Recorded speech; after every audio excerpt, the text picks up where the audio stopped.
Assalamualaikum warahmatullahi wabarakatuh. Baiklah, saya di sini akan mencoba mengulas sebuah buku, yaitu yang berjudul Psikologi Umum. Sebelum saya mengulas, saya perkenalkan diri saya dulu. Saya bernama Eka Afriani. Saya di sini untuk melengkapi tugas kuliah yang dikasih oleh guru pengampu, yaitu Ibu Yuliarti. Baiklah, kita langsung saja ke ulasan buku. Untuk buku yang berjudul Psikologi Umum ini merupakan buku ajaran awal bagi seorang yang ingin mempelajari dan memahami tingkah laku, masalah-masalah kejiwaan dan pemahaman tentang manusia, khususnya dalam bidang atau masalah sosial. Psikologi sendiri artinya yaitu ilmu pengetahuan tentang tingkah laku dan kehidupan psikis atau jiwani manusia. Dalam mengartikan psikologi ini banyak dari seperti tokoh-tokoh yang mempunyai pendapatnya masing-masing. Di antaranya itu seperti Max Dergit berpendapat bahwa psikologi adalah ilmu pengetahuan yang mempelajari tingkah laku manusia atau human behaviors. Di dalam buku Psikologi Umum ini terdapat ada sekitar 8 bab, yaitu ada sekitar 8 bab yang nanti saya sendiri yang akan membahas apa-apa saja apa-apa saja materi atau ringkasan dari dalam 8 bab tersebut. Baiklah, untuk bab pertama, untuk bab awal ini dikemukakan macam-macam tingkah laku manusia, metode ilmiah dalam psikologi, penggolongan psikologi, yaitu dalam penggolongan psikologi ini ada dua penggolongan. Yang pertama itu penggolongan umum dan penggolongan khusus. Di mana psikologi umum itu membahas tingkah laku manusia, budaya yang normal dan dewasa pada umumnya dengan melihat manusia sebagai individual yang kurang lebih atau terisolasi. Sedangkan yang psikologi khusus yaitu justru mempelajari perbedaan-perbedaan individual dan kelainan tingkah laku manusia budaya. Pada bab selanjutnya membahas tentang susunan saraf dan panca indera yang dimiliki manusia, suatu gejala-gejala atau tanggapan sadar maupun tidak sadar seperti persepsi dan apersepsi, ingatan dan fantasi, lalu rejana atau perasaan hati yang merupakan gejala psikis yang mempunyai 3 sifat khas, yaitu yang berisi dalam itu dihayati secara subjek, gejala pengenalan bermacam-macam rasa, suka dan tidak suka.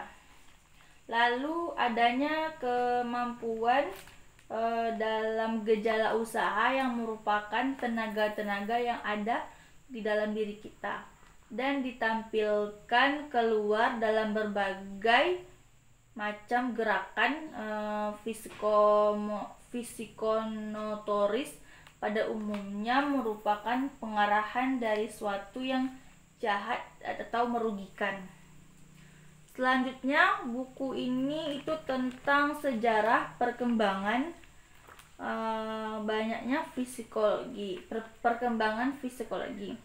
Perkembangan psikologi dari sebelum dan sesudah tahun 1900 sampai sekitar tahun 1900, psikologi masih merupakan ilmu pengetahuan yang utuh dan tidak dibagi-bagi.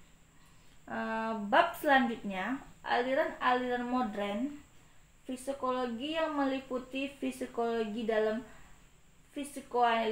psikoanalisis, psikologi individu, lalu dilanjutkan dengan psikologi kerohanian dan personalitas dan struktur. Untuk kelebihan bukunya sendiri, kelebihan dari buku ini yaitu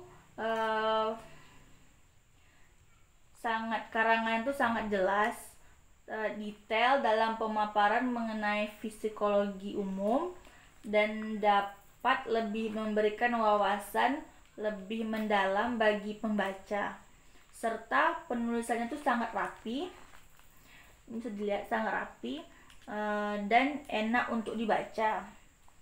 Untuk penggunaan kertasnya itu berwarna putih, yang juga makin memudahkan pembaca untuk membaca buku ini lebih terang dibandingkan dari kertas gelap atau buram. Penggunaan sampul di sini, penggunaan sampulnya menggunakan bahan yang sangat tebal, tepat, dan terbukti. Buku terbitan tahun 1984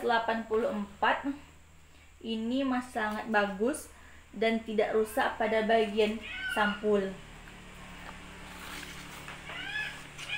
Untuk kelebihannya, untuk kekurangan buku ini memiliki kekurangan dalam penyusunan tema per bab tema per bab. Menurut saya, ada tema sejarah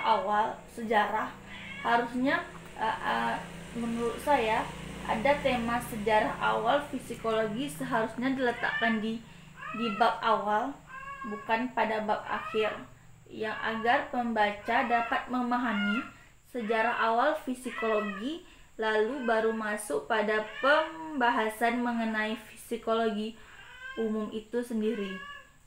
Selain itu, pengarang sering menggunakan kosakata asing yang sulit dipahami oleh pembaca untuk notabene yang para pembaca baru atau awam seperti yang minim masalah pengetahuan kata tentang awam yang ingin mengetahui tentang psikologi. Pemaparan materi di buku ini juga sedikit agak panjang dan tidak langsung pada inti dari materi yang disampaikan penulis untuk pembaca, agar masih banyak kebingungan dari yang dibaca. Nah, mungkin sekian dari saya dalam ulasan buku ini. Jika ada salah atau kata yang silap, kata yang kurang berkenan, saya mohon dimaafkan. Saya akhiri. Assalamualaikum warahmatullahi wabarakatuh.